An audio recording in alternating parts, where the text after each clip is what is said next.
everybody. Thanks for coming today. I want to introduce you to Jonathan Payson with Blue Cross Blue Shield. He's going to go through all of our insurance offerings. He's going to focus a little bit at the end on the high deductible because that's the new plan this year. But feel free to ask any questions. He'll be available after if you want to talk with him privately. But I'll hand it over to you, Jonathan, and take it away. Hi folks, I'm going to lean a bit more towards over here. We do have a slide deck, but that's mostly dealing with the new plan offering the high deductible health plan. Before I get into that though, I do want to give a bit of a quick recap on the standard deductible plans which went into effect for everyone last July 1st. Some of you may have attended the meetings. Is there anyone here who's maybe new to the plan or didn't get out to any of the meetings last spring? We did. I was here myself here for the ones last spring, but at least now we know there are a few people who weren't here for the meetings last spring. So, as of July 1st of last year, some of you who have been here for more than a year will recall that the plan just started having a deductible as the only option as of last year. The plan has a $250 deductible for individual, $750 per family. Now, for anyone who's new to the concepts of the deductible, the way that works is for certain services, you have to satisfy the first $250 per person over the course of the plan year, running from July 1st through June 30th of the following year. Services that go towards that deductible are inpatient hospitalization, outpatient surgery, emergency room and ambulance, and diagnostic lab services. That includes diagnostic blood work, diagnostic imaging, things like MRIs, X-rays, CAT scans. Those are all subject to the deductible. Now you may have noticed I touched $250 per individual, $750 per family. Now with the town only having individual and family plans, there's no individual plus one or anything in between. The way that works is no one individual is going to have more than $250 in deductible in a given year. Once you hit that, that one person's done. The reason the $750 is on there is to keep things from getting catastrophic for someone who maybe has 2 or 3 children, or more, of course. On an individual, when it's just 2 of you on the family plan, your deductible is going to cap out at $500 because each of you can only get $250.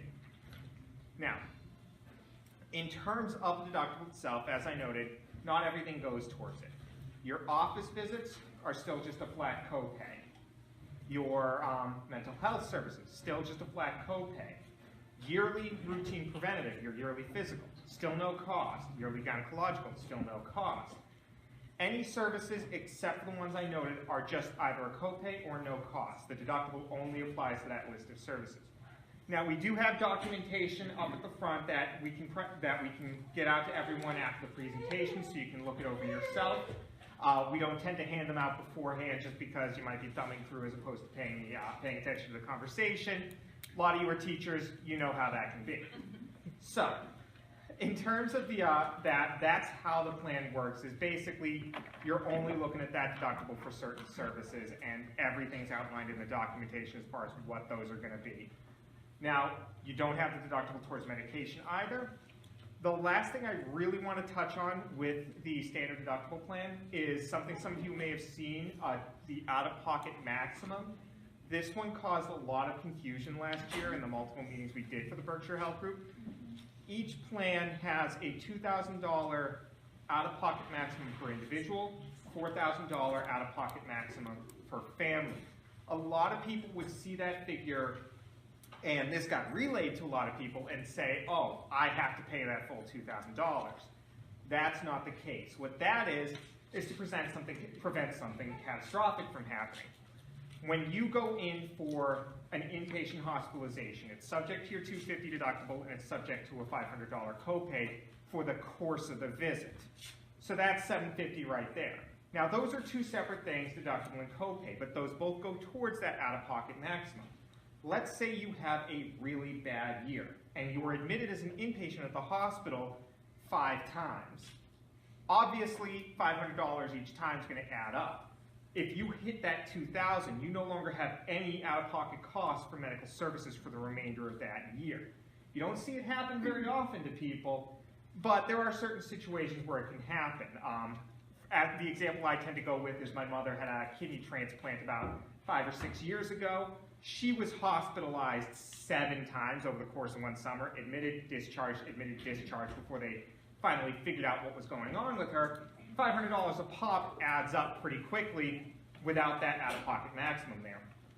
The $4,000 figure, similar to the deductible, is to keep that from getting catastrophic if you have a family that has multiple people with ongoing chronic conditions that need to be treated in this manner.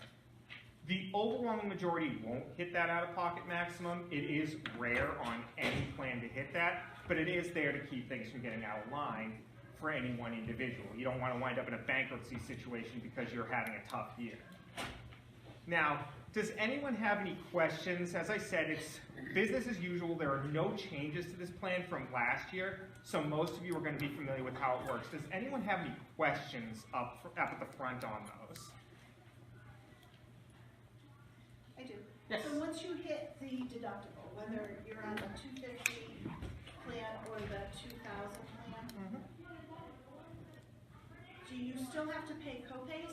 So it's a good question, is if you hit the deductible, do you have to still pay copays?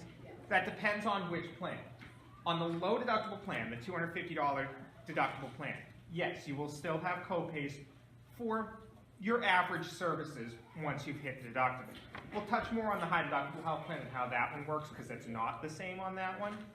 But there are certain services that have a copay afterwards. Emergency room, outpatient surgery, the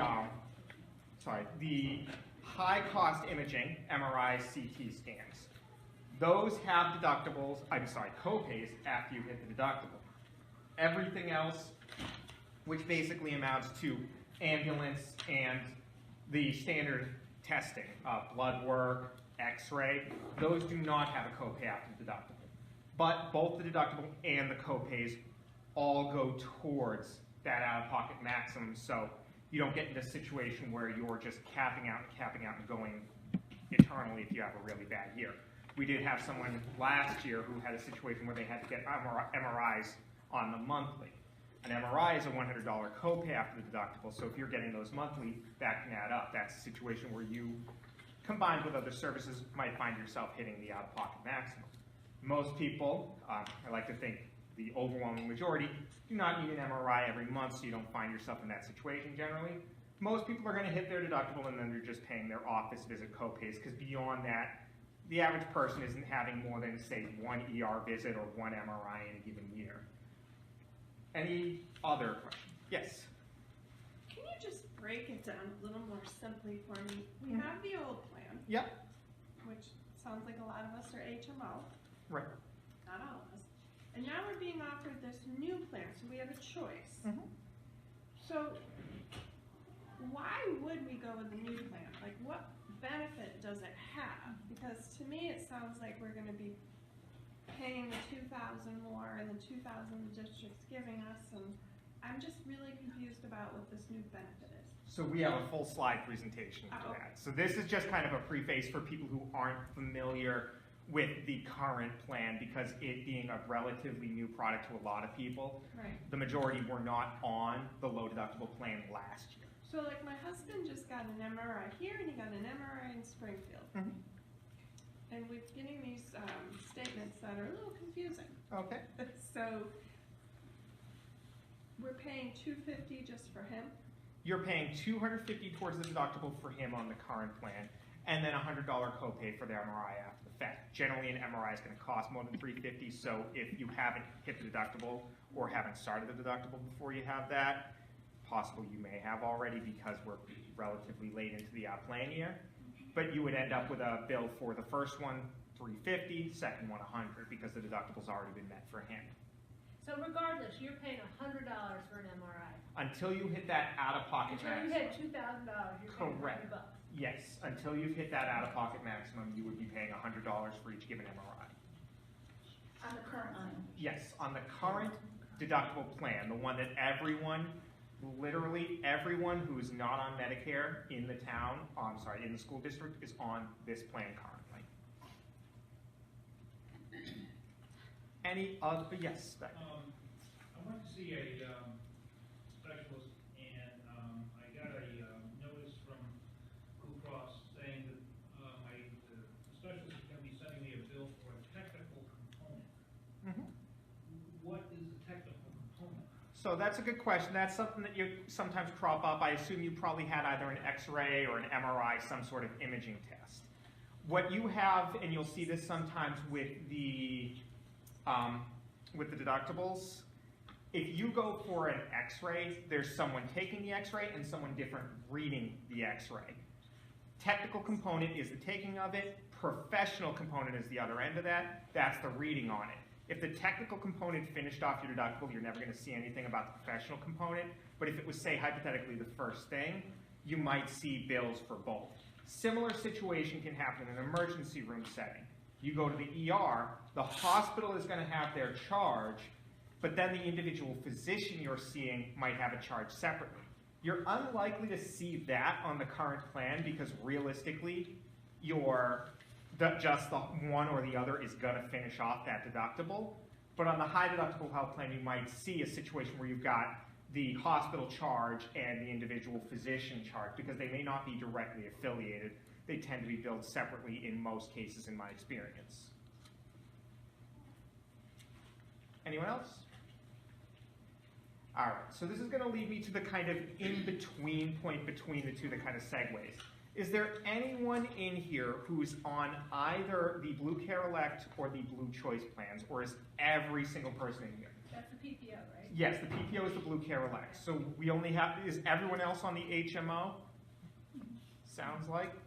All right, so I'm probably going to touch on this a bit more than you're familiar. Okay, perfect. Just want to make sure because we touch on that a little bit in the slide and a lot of people aren't familiar.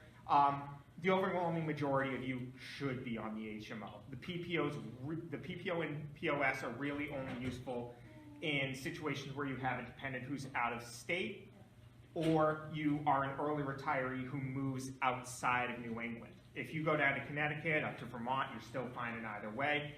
As long as you're in New England, the HMO is going to work fine for you. Now, if there aren't any other questions, I'm going to move on to the slide deck. If there are other questions that come up, hold them to the end. I will get to them, whether it's for the high deductible health plan or the low deductible health plan. So, the high deductible health plan with a health savings account via Health Equity. The health savings account, some of you may have heard of, that's something we're going to touch on in the slide, and that is the key advantage to the high deductible health plan. So, as far as what we're going to go over, we're going to go over the medical plans. There's two options. The Access Blue New England, which is your HMO product. Any of you who are on the HMO and considering the high deductible health plan, that's what you're going to be looking at. The other option being Blue Care Elect Saver, that is the high deductible health plan for the PPO. It's paired with a health savings account through Health Equity. We work directly with them. They do a claims feed over to us. It streamlines the process to a great degree. That's why we work with them. You have a single sign-on to Health Equity's online portal from Blue Cross Member Central. Say you go and create an account online through bluecrossma.com. It's a single sign-in process, so you can actually access your Health Equity info through there. You can reach Health Equity by reaching out to them directly. We transfer calls directly. And Health Equity offers dedicated customer service 24/7 all year round. We're only 8 to 6 Monday through Friday, but Health Equity is open at all times. Now, it'll be effective July 1st, 2018, as is the case for your current plan. Those are the two plans I mentioned, the Access Blue New England Saver and the Blue Care Elect. Dependents are covered through the end of their 26th birthday month, same as now. There's no pre-existing condition limitations or waiting periods, same as now. And you keep the address with Blue Cross card because ID cards and claim information are mailed to your home. That's something you'll just get by making sure you report into the school if you have change. Now, here's a breakdown of the two types of plans that are being offered, the HMO and the PPO. Similar process to the current plans, except there's that one in the middle, which is the Blue Choice, which no one's on. I'm not really going to go into that because realistically, it's not going to suit anyone here. The HMO is the Access Blue New England. Has the HMO Blue New England network, so the same network that all but one of you are on currently, covers all 6 New England states. You have to list a primary care doctor, though you can change it at any time. You can either go online to change it 24/7, or you can call in to customer service to change it. Your primary care doctor will refer you to see network specialists, the exceptions being OBGYN and mental health. Those you just go to, you don't have to get a referral for. And for urgent and emergency care, you have worldwide coverage. You can be vacationing in Florida, Spain, Australia. If you have an emergency room visit or an urgent care service or take an ambulance to one or the other, you're covered same as if you were down the street. The PPO is the National Blue Cross Network. That covers all 50 US states, same circumstance for out of the country, covered as if you were locally. You don't need a primary care doctor, and referrals are not required. You can choose any doctor or hospital. If you go to an in-network provider, that's someone who accepts any Blue Cross across the country. If you have a dependent in Pennsylvania and they take Independence Blue Cross of Pennsylvania, they're in-network. If you have a doctor who takes Blue Cross of Massachusetts, they're in-network. Out-of-network is someone who literally just does not take a Blue Cross plan. The only time you tend to see that is if a doctor doesn't take health insurance at all. And you see that sometimes with mental health providers. I've heard that a lot of providers in New York City don't take any insurance nowadays if they're mental health. And then, again, the worldwide coverage for ER and urgent care. As I said, most of you, the HMO is going to be plenty. Unless you have a specific situation where you have to be seeing a doctor regularly outside of New England, the HMO is going to be plenty because referrals are not difficult to come by with your doctors unless your doctor gives you extreme issues with it. I don't tend to recommend switching from one to the other because the PPO is more expensive and most of you are going to be paying for something you're not going to be using. Now, here's the breakdown, and this ties back into Melissa's question with regards to after the deductible. The high deductible health plan has a $2,000 deductible for a family plan. For an individual plan, and a $4,000 deductible for a family plan. This is different than the standard product where you have that $250 per person where it caps out. If there's 2 people on your plan or more, it's a $4,000 deductible. You're all going into that one bucket. Now, where it's differentiated from the other plan is once you hit that deductible, be it on an individual contract or a family contract, you'll notice most of these services, except medication, it's all no cost after deductible. You hit that deductible, you go to the ER, you go to an urgent care center, you go to your primary care doctor, you get admitted as an inpatient. You're not paying anything once you've hit that deductible. Medications are just $10, $30, $65 for retail pharmacy, or $25, $75, $165 for 90-day orders on the mail order. Same as on the currently active plans. This is where a big part of the advantage lies is once you hit that deductible, you're not paying anything except medications. There are certain medications that aren't even subject to the deductible. We offer a list of those. Those have been provided to the Berkshire Health Group. So if you go to the Berkshire Health Group website, they've got a full listing of medications that aren't subject to the deductible. Yes? And I just want to add, this is not part of Blue Cross Blue Shield, but it is something that Berkshire Health Group offers. Canna RX, it's prescriptions coordinated through Canna RX, which is in Canada. And certain prescriptions, mostly, you probably say it better, it's So the... brand name medications, one caveat though, they do not work with a high deductible health plan. Oh, that's right. So that's any of you who use Canna RX right now and you're on the low deductible health plan, keep that in mind if you're looking at the high deductible health plan. Canna RX does not work at all with a high deductible health plan. So if you opt that, you would no longer have the benefits of Canna RX. You would if you're on the low deductible. Right, nothing changes there.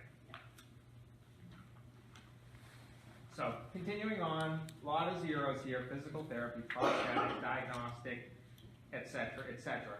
All no cost. When you do pay a cost after the deductible is on the out-of-network services. Say you decide to go to a psychologist who doesn't take insurance and you have the PPO, you're subject to the deductible. Once you hit the deductible, you're going to be paying 20% of the cost for that service. The only other difference is if you go and get durable medical equipment. The most common thing I see for this is someone orders crutches on Amazon. You would pay 40% after the deductible. Strongly encourage you to just go through a local medical equipment supplier that's actually in-network because you're going to pay a lot less in that situation. I have a question about medication. So are hospital medications covered? In terms of if you're admitted as an inpatient? Yeah, Okay, so that's a good question. If you're admitted to the hospital and they're giving you medication in the hospital, is that covered? Yes. That's considered part of your inpatient stay. So until you've hit the deductible, you're paying those costs towards it. But if you're admitted as an inpatient and you've hit your deductible, you're not paying for any of the extra stuff that they're doing while you're inpatient. It's all considered comprehensive to that inpatient stay.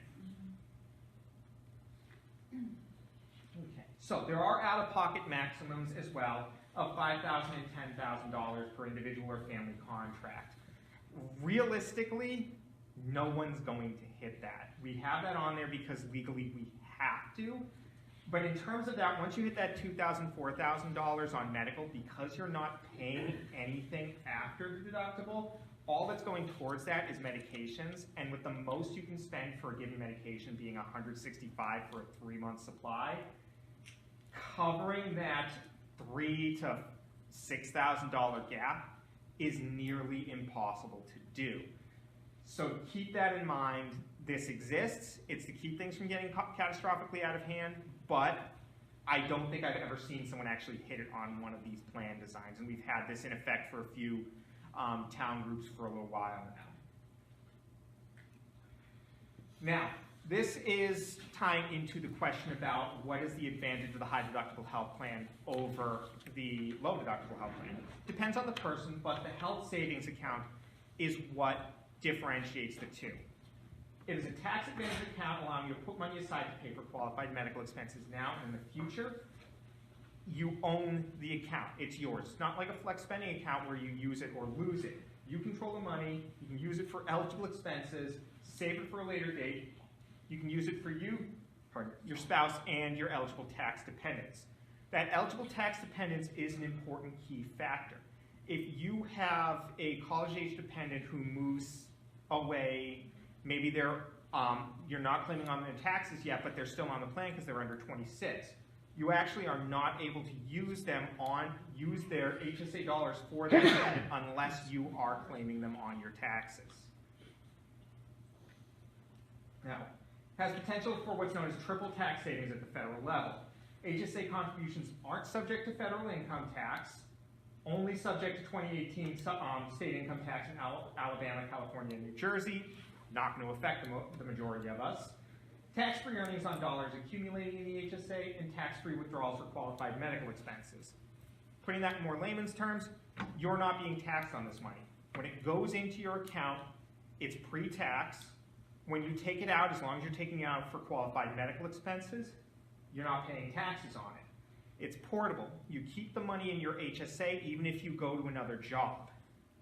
The unused funds roll over from year to year. Not use it or lose it. You use it until you've used it up. Now, in order to contribute to an HSA, you must meet the following criteria. You must be enrolled in a high deductible health plan. Key factor is contribute. If you try out the high deductible health plan for a year, decide it's not for you, but you still have money left in your HSA, you can switch back to the $250 deductible plan next year. You just won't be able to contribute to the HSA anymore. You can still use what's left in there, but it can't grow any further. You cannot have other health coverage.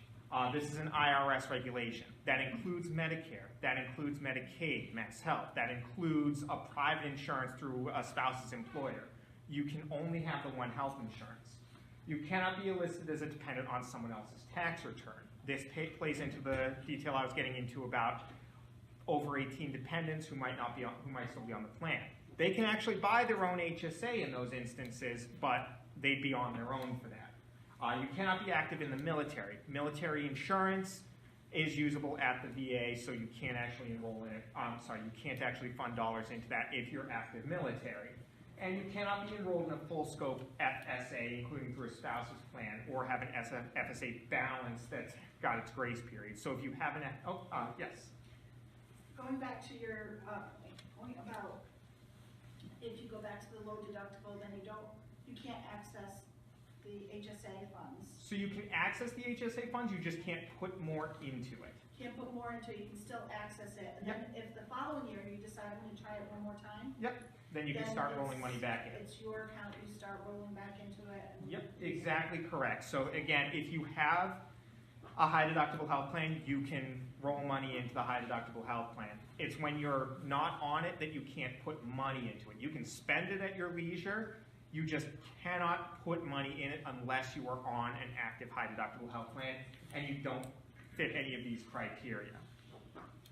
Going back to the FSA, that was full scope. Are they all full scope FSA? Generally, yes. Anything that meets IRS guidelines is considered a full scope FSA. That's about as far as my knowledge goes on that, since we don't actually offer the FSAs themselves. They're through different companies, usually Health Equity. So Or we a local have bank. an FSA. FSA right now through my husband's work. Okay. Insurance is through mine, Okay. and that works out great for us. Right. So we have to give up his FSA. In order to use the HSA. So why would we want to do that? Because an HSA is universally, if you go with the high deductible health plan, it's universally going to be better. An HSA does everything that an FSA does, but it does not have the use it or lose it component that an FSA has. Generally, at best, an FSA might have a rollover of maybe $500.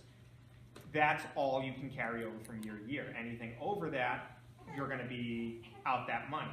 Yes? You also can't use it for things like childcare. The Right. HSA. Yes, that's something separate. That does come into play if you have just a dependent care FSA, which is not considered a full scope FSA, you can still keep that. Well, we have the daycare and we have the Yep. Okay. The medical one is the one that's considered full scope. Got it. So you can keep the daycare one, that doesn't affect it at all because that's regulated differently and because it can't be used for HSA services. It's basically the IRS won't allow it because they consider it double dipping. But if you have a medical FSA currently, you do have to spend that down before you can start putting money into the HSA. Now, IRS contribution limits, these tend to change on a yearly basis. They only ever go up. I've never seen them drop. An individual employee can only do $3,450 contribution per year. An employee plus one or family for the sake of the school district, is $6,850. If you're 55 or up, you can put in an additional $1,000 beyond those limits as kind of a catch-up mechanism because you can actually use those HSA dollars in retirement. The tax implications change significantly once you hit age 65. Now, qualified medical expenses as outlined in IRS publication, et cetera, et cetera. I'm not going to go into the details, but if you search HSA regulations on Google, go to the irs.gov, there is a full list of things that are qualified expenses. It includes deductibles, co-pays, co-insurances, eyeglasses and contact lenses, and dental care. Those last two are really big because even if something's not necessarily covered on your plan, you can still use it. I don't have coverage for glasses on my health plan, but I use my HSA for them every year because you can. And I figure why not? I use glasses as much as a fashion accessory as I do for my actual vision. Withdrawals not used for qualified medical expenses are included in gross income for tax purchases and are subject to an additional 20% penalty. Penalty is waived if you're age 65 or over. What that means is if you use it for something that's not on the IRS list, you get taxed for it and you hit a penalty for it. Once you hit 65, you're just taxed for it if you use it for something that's not on the list. That list is very easy to find. It's at the IRS website, Health Equity keeps it online, and it is extraordinarily comprehensive. The one thing that some of you might have, if you have maybe a neighbor who has an HSA, the one big thing that you can't use it for that you used to be able to use it for is over-the-counter medications. If you have a prescription, you can generally still use it, but general over-the-counter, just go to CVS and pick it up. You can't use it on that anymore. The IRS did change that pretty recently. But again, that's the same as the FSA. So when you're 65, once you're starting to draw Medicare or Medicaid, then what happens to you should spend it down before that? So once you hit 65 and start drawing Medicare, or if you have Medicaid for one reason or another, you can still draw from it. That's not affected. You just can't contribute to it any longer. Okay. So that's it. Same as with any other circumstance. Once you have the money, it's yours. It's not going away for any reason other than you are spending it. All of the rules and regulations as far as the HSA go towards how you put it in there. Once it's in there, it's yours, and that's it. But if you're 65 and you're withdrawing from it, you're paying tax on it at that point. Only if you're using it for a non-qualified Okay. medical expense. Okay. If you're still using it the same once you hit 65, if you're just using it for your doctor's visits, etc., you're still not paying any tax on it. It's just if you use it for something that's not qualified before 65, there's a penalty for it. The penalty goes away after you're 65 because it's also meant as kind of a retirement savings too. Okay. I think you had another question. If you're 65, still working on a regular plan, you can still contribute Yes. and access. Yes. Everything remains the same as if you weren't 65. Yep, correct. Now, this is the Benny card or debit card. A lot of you who are on the FSA probably already have something similar to this, but the way it works is anywhere they take a credit card at all, if they've got the Visa logo, you can use it there. You go to the doctor, you present your Blue Cross card, the doctor sends the bill to us, we apply the discounts, Blue Cross sends you a claim, and then you can pay either by going to Health Equity's website, or you can go you can pay it with the debit card by contacting your doctor's office. You decide whether you want to use your funds or if you want to use your own money to save the FSA dollars.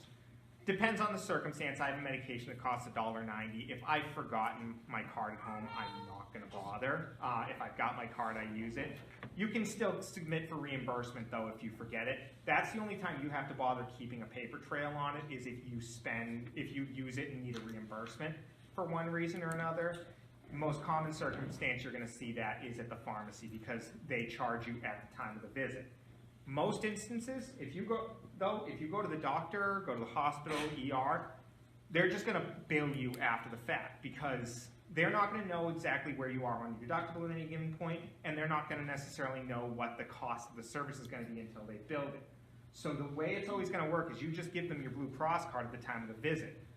Once they process that, we're going to send you a statement showing how much it should cost, same as the current plan, and they're going to send you a bill. You would then pay that bill with your HSA dollars. Yes. If you're someone who, say, for example, has one treatment you get several times a year costs $10,000, so you're just going to pay $4,000. Essentially, yes, assuming that the allowed rate exceeds. And then how does it work every other time you go then? Because you won't have anything left in your health savings account. So the doctor's going to send you, or they send it to Blue Cross, and then Blue Cross just deals with it. Blue Cross just deals with in that situation. So the basic question was what happens effectively if you meet your deductible and your health savings account is empty.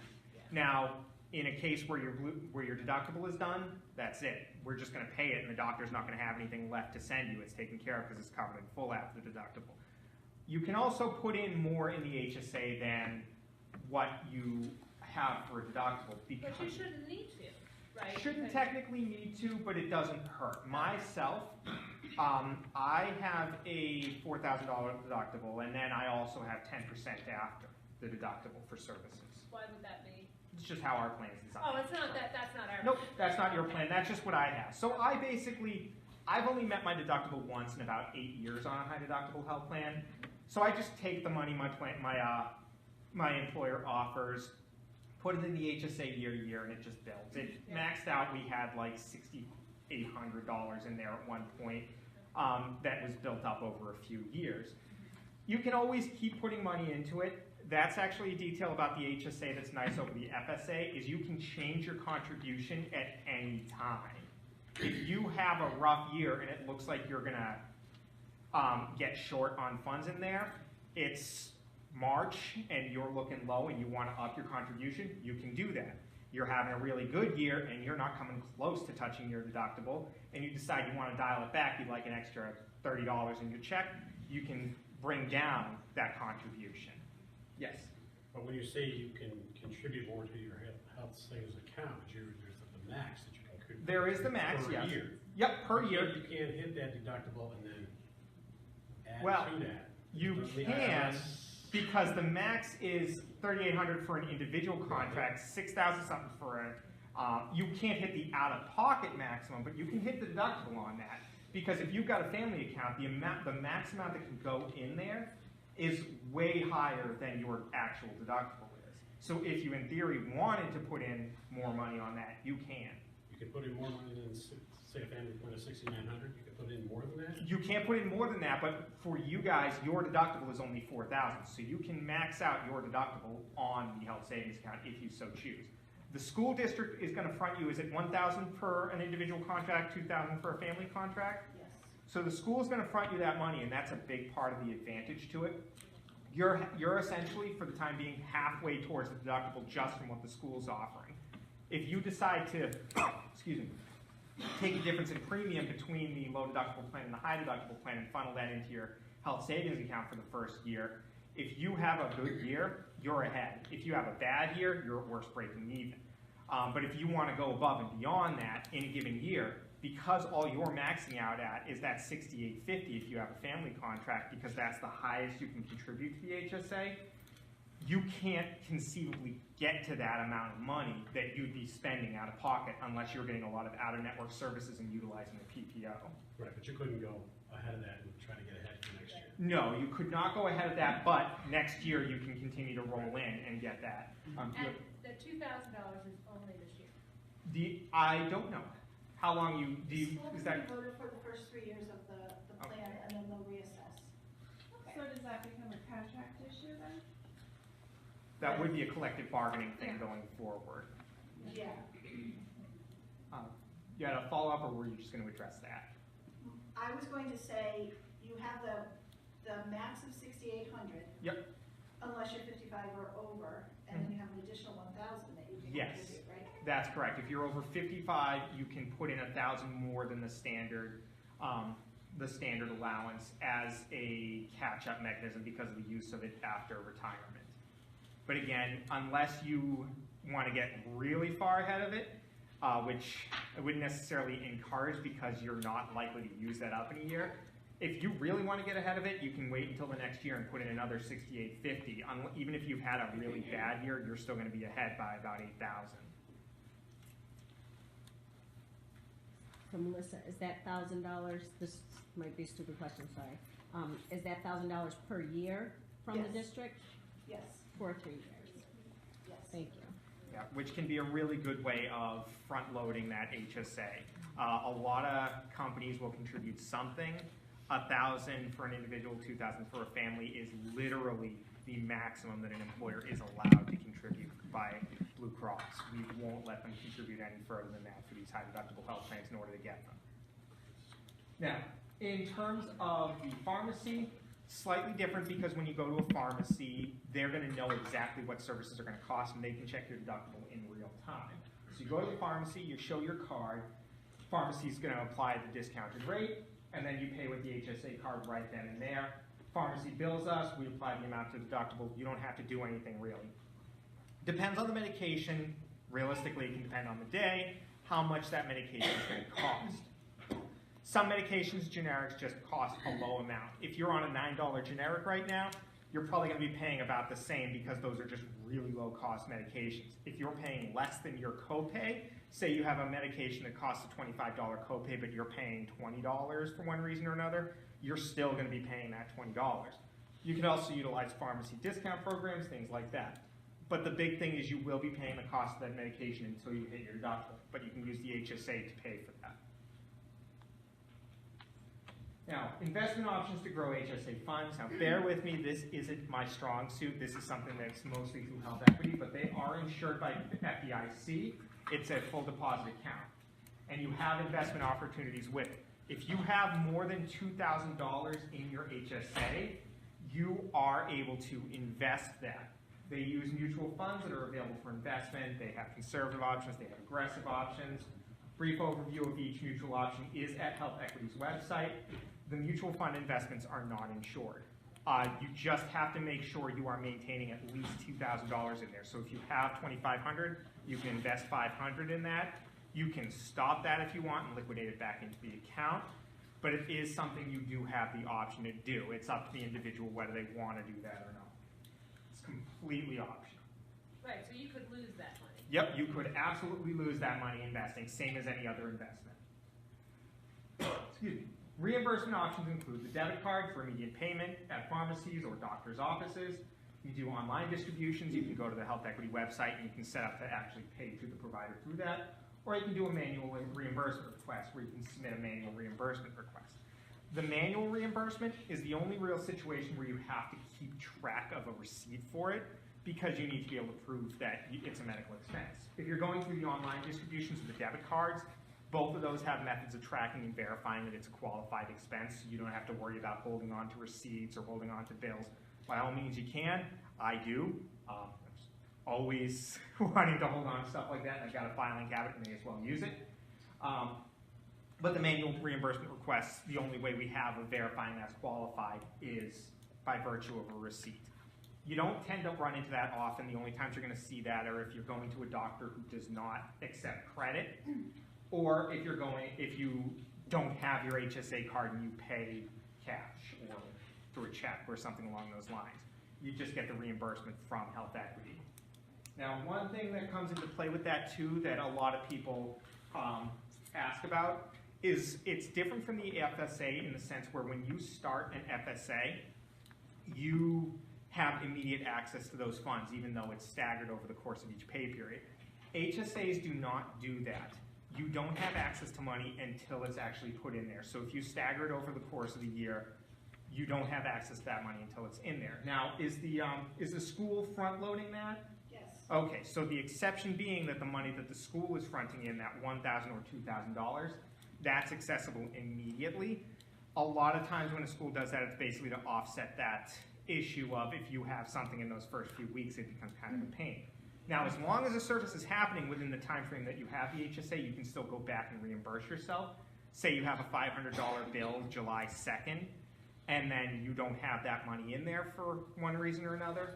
As you accrue the money, you can submit for reimbursement for that after the fact because that is still your money and you're still entitled to it. So that would be then a case of a manual reimbursement. Yes, exactly correct. Now, as far as cards, you're going to receive a welcome kit that has 2 cards for a family, and additional cards may be requested. If you need more than 3 cards, they will charge you $5 for each additional card after that 3rd one. If you already have an HSA through Health Equity, you can keep your card. It's all just rolled over into that same account. Now, there's the Health Equity HSA member portal. Extremely useful. It's good for tracking what's in your HSA. It's good for tracking what's gone out of your HSA. And you can do it from either the web or your phone. You can review everything on there. You can pay your providers as noted on there. All extremely helpful. One thing, they do charge you for paper statements because they want to go green. We have trimmed down ourselves to a great degree. Those statements that you receive used to be something that went out for every claim. Now you're just going to receive a statement compiling everything monthly. Saves a lot of paper. They have free direct deposit and free e-statements though, so as long as you're online at this point, you can get all that for free. Now we have another program called Well Connection. This is a telehealth service. This is something that was added by the Berkshire Health Group last fall. Telehealth is basically the stepchild of a urgent care center service. Something we mentioned a lot during last year's meetings was the process of urgent care. When you have a deductible plan, because you are paying for the cost of the service until you hit that deductible, emergency rooms become something that you really start to think, do I need the emergency room for this, or is this something I could get at a doctor's office?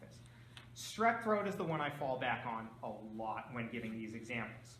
When I was 22 and I had just a flat like $50 ER copay, if I came down with the sniffles, I would go to the ER. I didn't know how to make an appointment with my doctor. I was a 22-year-old guy, and any of you who have a dependent who's a 22-year-old guy, you know they are completely disconnected from the way their health insurance works, or most of the real world for that matter. In terms of this, if you want to watch what you're spending for output, urgent care is a lot cheaper and telehealth is a lot cheaper. If you have a strep throat, you go to the ER, they're going to charge you about $600, $700 for that ER visit and then the blood work to check you for a strep throat. Conversely, you go to an urgent care center to check the same thing, it's going to be close to $120 to $140 including that lab work. telehealth is cheaper for similar services. They may not necessarily be able to diagnose you for something like strep because that's in there, but if you have a rash, anything that they don't have to physically touch you or draw labs for, they can use through telehealth. And that's a lot cheaper even still because they're not actually paying for the upkeep of the office on things like this. If you go to wellconnection.com, give your Blue Cross information when it asks for it, it's going to give you a contracted rate, and you can actually use this for a lot of services. It's really helpful for a lot of small things like if you have a head cold, sometimes the flu can be checked through that. There's a lot of smaller things that can be useful for you. Similar to urgent care, it's a matter of figuring out which situation is going to be. We have a nurse line that can help with figuring out, is this something they can probably figure out through telehealth, urgent care, or emergency room. Because some things you do have to go to the emergency room for. You get hit by a car, break your leg, urgent care is not going to really be able to help you with that. But a ER can. Telehealth can't help you with it, ER can. But small stuff that you don't necessarily feel is going to be necessary for the emergency room, but you might not want to wait. The wait time on these tends to be even quicker than in urgent care. ERs might be a couple hours wait. Urgent care might be 45 minutes to an hour wait. Telehealth is usually 5 to 10 minute wait. Unless you want a specific doctor, you might wait a little bit longer, and you can actually do that. It's really nice for behavioral health visits too. You can set up a behavioral health provider and you can do these telehealth visits with them. Anyone who's ever done a behavioral health visit, you know you don't really physically need to be there. It's nice to be able to do that. You just need a computer with a webcam or a cell phone with a webcam, which many folks have at this point. May I ask a question? Yes. On that last slide, Mm-hmm. that telehealth, can we use that on the HMO we now have, or that has to be on the high deductible? Yes, good question. I apologize for not touching on that. Can you use the telehealth with the current plan? Yes, you can. The telehealth has been adopted for all the plans from the Berkshire Health Group. So if you want to use that now, you can use that. And it says check with your local doctor or find a doctor. Does this mean we can use this connection with our own doctor? Some doctors do have a setup for that. If you can ask your doctor if they're set up with Well Connection. If they're not, they can look into the option for that. There is a separate credentialing process for that. They need to make sure that they have the proper equipment for it. And the biggest thing, they need to hit certain compliance standards for privacy. You obviously do not want something like this being accessible to someone else. So doctors have to go through a very rigorous process to get credentialed on this, which is why you don't see as many individual practices doing it, because it's a really large leap, because we do not want someone hacking something like that. Now, here are some ancillary benefits. These exist on the current plans, and these are also on the new high deductible health plan. You have a $300 reimbursement for fitness for membership fees at a gym. Qualifying gym is a term some of you might have seen. We don't have a list for that in case anyone wants to ask that. It's just as long as they have full service hours, they're not just private lessons, they have full cardiovascular and strength training equipment, and they're accessible from set hour to set hour, 24-hour, what have you. As long as you just walk in or walk out, then they qualify. And this is now available for all retirees as well. Yep. We made that change a year or so ago. Yep. And even retirees on MedX. Correct, yes. And then you have a weight loss benefit that's available through Weight Watchers or hospital-based weight loss programs. And with the Weight Watchers, it does have to include in-person classes, so the Weight Watchers online is not reimbursable under that. As far as these plans go, you have until March 31st of the following year to claim those. So anyone who has 2017 claims, you have gone past the deadline for that. But if you're in a gym right now, you've got until March 31st of next year to claim anything for this year. Then we have a few other details. There's that nursing line I mentioned. If you've come down with something and you're not sure, you need to go to the ER, urgent care, or maybe telehealth can help it. They can actually help you figure that out, and that is 24 hours a day, 7 days a week. Healthyme.com. Excuse me. It has the fitness information on there. A few other different things for living a healthy lifestyle. LivingHealthyBabies.com. That's a website you can access for pregnancy tips, different things regarding pregnancy, a reimbursement form for childbirth classes. We have Blue 365 deals, just various coupons and discounts that are available to Blue Cross members. Living Healthy Natural is just right back to the Healthy Me. And you can do various text programs too. Now this is for the MyBlue mobile services. MyBlue is a member app that we introduced about 1.5 years, 2 years ago for mobile phones. It's accessing the same information as the MyBlue website at bluecrossma.com. If you register for an account with either or both, you can view your claims, which is extremely helpful for the high deductible health plan. You're not responsible for tracking the claims, we do that, but if you want to see a claim to make sure, hey, I got a bill this week, is that something I actually owe? You can check that right on the app. My favorite thing for the MyBlue app is the fact that you get your card on it. You have your physical card, but if you want to slim down your wallet or lose track of your card and you are waiting for a new one to be delivered, you can actually access your card right through the MyBlue app. But all this information is available through there. Yes? So if you needed 4 cards under the high deductible plan, could you just get them online and there'd be no charge? So this is for the Blue Cross plan itself. Oh, okay. So the question was, if you need 4 cards, can you get them yourself through that? You would have, this is only for the Blue Cross card, not the Health Equity card. Since the Health Equity card is an actual Visa debit, at best what you could do on that is load it to something like Apple Pay or Android Pay or what have you. Now, this is the online account. This is basically the same information but through the website. You can do things like request an ID card, change your address, change your primary care doctor. It'll send you the Express Scripts, it does on mail order. You can review plan benefits, look at 2 years worth of claim data, and you can track your deductible. As I said, you're not responsible for tracking your deductible or your out-of-pocket maximum. We do that for you, but if you're ever curious, you can check at any given time how much you've got left in there. Blue 365 discounts and programs we mentioned, and then there's cost estimates. This one was something we went over a lot last year because of the addition of the deductible. I would consider the cost estimator tool available through our website indispensable for anyone who's considering the high deductible health plan. If you want to get a service, they don't always cost the same at different facilities. An MRI at a local hospital is effectively universally going to be more expensive than an MRI at an independent facility. Some of you might have heard, if you're listening to EEI or anything, Teddy Bruschi does the whole Shields MRI ads. That's what's known as a freestanding facility. When you go to a hospital, they have to charge more because it takes a lot of money to keep the lights on at a hospital. A dedicated MRI facility is going to cost less. That MRI that costs maybe $1,500 at Berkshire Health Systems might cost $500 to $700 at a freestanding facility. If you go to that cost estimator, you pop in your zip code and tell it what kind of service you're looking for, it's going to give you a rundown of how much the general cost for that service is at different locations in that area, and you can actually compare and contrast for that.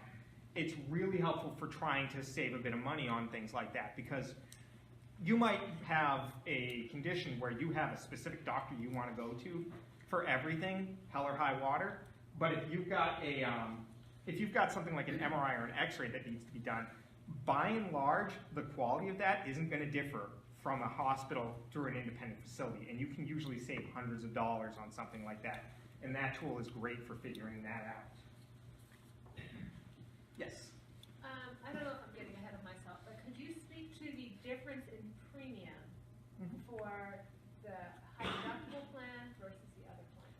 Melissa would be better suited for that because the finalized rates are set by the school district. But do you have any of the information with you? We could probably go over that after if you do. I don't have it with me, but it was sent in the email. Okay. It's on our website, and it's roughly about 15%. So for the HMO low deductible plan, the HMO high deductible plan is about 15% difference. More, Total right? premium. The high Less for the low deductible, for the high deductible. Oh, okay. So that's something that comes into play. That tends to be pretty consistent across the board. When you see that, the high deductible health plans are always going to be, in terms of premium, lower cost than the lower deductible plans, and that helps meet the difference on it. If you are a healthy individual who's realistically going in mostly for their routine preventative services, since those are no cost still on a high deductible health plan, if you're getting mostly those services and not a ton else, maybe hitting like $700 a year deductible because you had an ER visit in the middle, you're going to be by and large ahead most of the time, because when coupling that $1,000 to $2,000 the school district is coupling in, it works out to a savings a lot of the time. We have a standard copay plan available through Blue Cross for Blue Cross employees. Most of us don't bother touching it because when accounting for the premium and the money that Blue Cross is giving us for our HSAs, we end up coming out to less. A lot of that is because the way you can work with the tax, the tax-free implications of the HSA, when you account for the maybe 25 to 30% you're saving on taxes, it does tend to come a lot cheaper for most people. It's a bit more math, it's a bit more complicated, but it can save people a lot of money. And even in worst case scenarios, usually you're at worst breaking even between the two. What I tend to recommend to people who are into the idea of doing the high deductible health plan, I tend to recommend, at least for that first year, take whatever you're saving in terms of premium from the low deductible health plan, put that in your HSA in year one. And you're gonna, at worst, break even on that in most cases. Yes. So this whole thing is called high deductible for a reason. Yes. You're gonna give us a list of the deductibles we pay under the regular HMO and how much higher each of those deductibles will be under this program? So I don't know if that might be a miscommunication on it. So in terms of how much a given service costs on the deductible, if you have the high deductible health plan or the low deductible health plan, the difference is that the low deductible health plan, the max deductible is $250 per person. The high deductible health plan, the deductible itself is just higher over the course of the year. If you go for an X-ray, that's going to be the same cost on either one in terms of how much is going towards your deductible. Say the X-ray costs $120, that's the allowed rate that the doctor's office has for that X-ray. That's what you would be charged on the low deductible plan or the high deductible health plan. It's the combination of services over the course of the year where that higher deductible tends to impact. Now, in terms of a list of what the costs are, that's through that cost estimator I mentioned. But in terms of what goes towards the deductible, we do have lists of that. I'm going to be giving those out at the end of the presentation. Just wanted to hold off so people would actually listen to the presentation rather than thumbing through them. And they'll be up on the website. I will also send a PDF version of those as well that you'll have at the end. I think you're doing. So if you have the high deductible, once you pay that $2,000 or $4,000, if you need another MRI, it doesn't cost you $100. That's but correct. It does on the other plan. It will always Yep. cost you $100 unless you get to that. Unless you get to that out-of-pocket maximum. Exactly correct. So it's kind of a trade-off, depends on the person which is going to be better for them. But once you hit that $4,000 for a family or $2,000 for an individual on the high deductible health plan, you're done for everything with medications. Yes. So right now, like when I go to the doctors, I'm paying $20 copay. Right. So will that stay the same no matter which one I'm on? No. So the question on that is, I'm paying $20 for a visit, presumably the primary care doctor. Is that going to stay the same regardless of which plan I'm on? On the low deductible plan, that would stay the same because those are not subject to the deductible. You're going to pay $20, you're going to pay your copays, that's that. On the high deductible health plan, you will pay whatever the negotiated rate between the doctor and the insurance is for a situation like that until you hit the deductible. So let's say you go in for a sick visit. You might pay anywhere from, say, $97 to $150 for that visit if you haven't met your deductible yet on the high deductible health plan. But you would just pay a copay on the low deductible plan. On the high deductible plan, with the exception of yearly physicals, yearly OBGYN, you're paying deductible for all other medical services.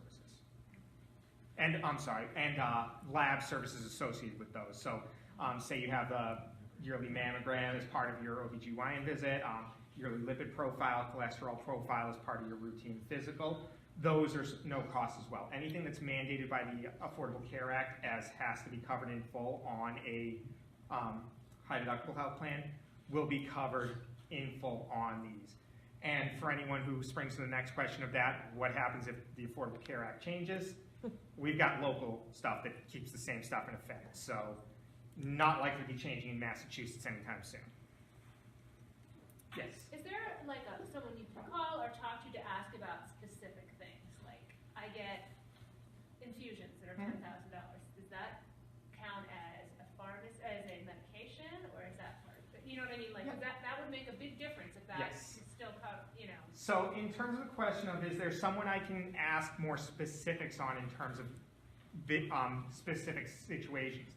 Yes. If you call the number on your card right now, they have access to your entire last 2 years of claims, so they can differentiate between those two. Just let them know that you're thinking of a high deductible health plan and you want to go over some information on your claims. I used to be in member service before I came to this position. It's very common practice when a group is adopting a high deductible health plan for people to call in and just kind of go over those, because it's a good idea to get a sense of what those allowed rates are. Now, particularly for the infusion circumstances, some infusions do go towards the pharmacy benefits, some do not. If it's like a monthly infusion, what'll happen is you would just be paying the pharmacy copay for that particular infusion, which would be at worst case, I believe, $65. Anything else before we move on to getting the materials out to you folks? I have one clarification. So it's for an individual 2,000 for the high deductible, 2,000 for a family of 4.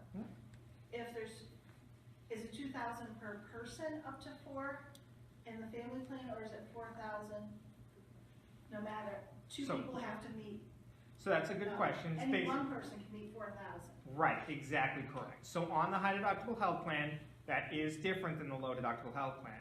On the 250, 750 plan, no one person, regardless of how big your family group is, can exceed that 250 in deductible. If you have 2 people or more on your plan, so you qualify as a family plan, your deductible is $4,000, no matter how it breaks down. Any one individual can hit 4,000. Any combination of folks on the plan can hit 4,000. That's just how it breaks down on the family plan. That is something to consider if you have a family that maybe one individual has a chronic condition, but everyone else is by and large healthy. That is something we recommend considering with that. I would stress to this young lady's question back before, I recommend calling member service to get an idea for how your claims played out over the last couple of years, because that's a really good way of making this decision. If you're on the fence on it and you want to see, well, what would I have spent last year if I was on this plan? We can walk you through that. We can give you a really good idea for that, and that's where I really recommend making the decision on that, because you can't really know without looking at your claims what's expected. The unexpected can happen. I did recommend a high deductible health plan for my father, who's by and large healthy as a horse. He got Lyme disease that very summer. So things can obviously unexpectedly happen, but if you have a chronic condition, you can check into that. Fortunately, my father's not bankrupt, though. He had an HSA played into that too, as recommended. So, but it is one of those things where if you have a chronic condition, calling member service is something I highly recommend, because you can get an idea for those allowed rates ahead of time to get an idea for what you probably would have spent last year. And the numbers are on our website. We have the plans, the contact numbers, Berkshire Health Group's website. There's a link there, and if you get into there, you'll see all the numbers for Blue Cross Blue Shield, information on all the wellness programs that Jonathan went over. So it's all accessible on the district website as well, under staff, and then staff resources. It's all under there, under the health insurance portion. And it is on your cards as well. So if you just dig your card out of your wallet or purse, it's in there too. Yes, I think, I'm not sure if you were playing with that question, sorry. Anyone else? Any other questions? Yes. I just want to clarify something on the HSA account. When you turn 65, it doesn't turn into an HRA account? No. It's basically once you hit 65, an HSA is an HSA is an HSA, same with HRA or FSA. They don't move from one to another. It is what it is. But because if you're signing up, before you turn 65, you have to sign up for Medicare, right? For effective 65, if you're qualified for it, of course. Unless you're still actively working when you hit 65. Right. If you're still actively working, you don't have to sign up for Medicare at that point, and you can still use the HSA at that point. The only reason I asked that, because I worked on a cleaning company, and they just switched over to this high deductible stuff, and they're forcing, not forcing people, but people were required 3 months before they turned 65 to sign up for Medicare. Some And because they've signed up, they've been forced into an HRA account as opposed to an HSA account. that would be a policy of that employer.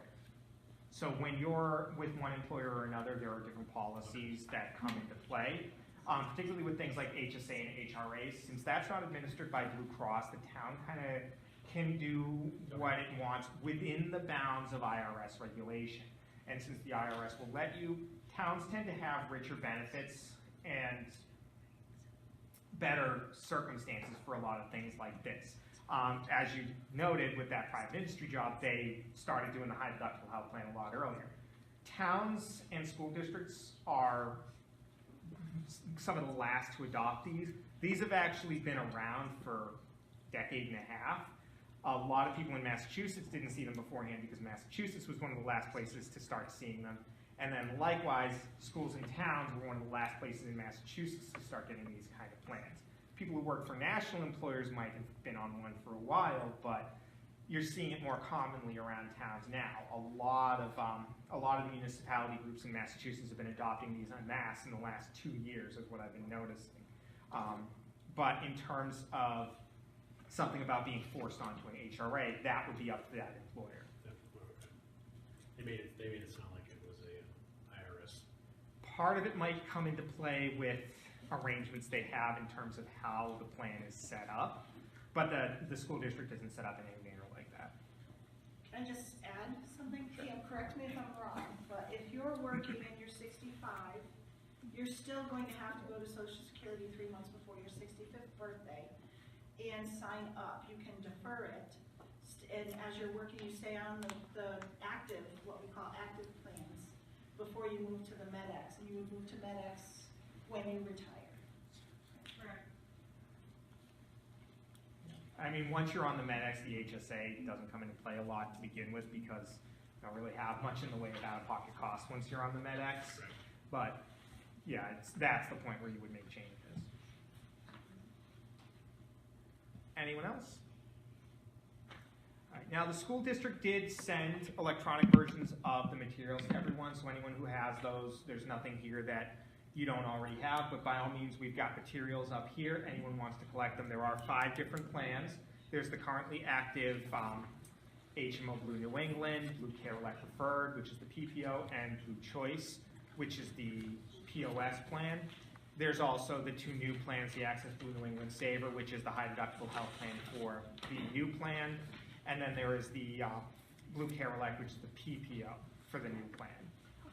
Anyone has any more private questions or anything else that they want to talk to me afterwards, I will be lingering to make sure I'm answering any questions anyone has. Thank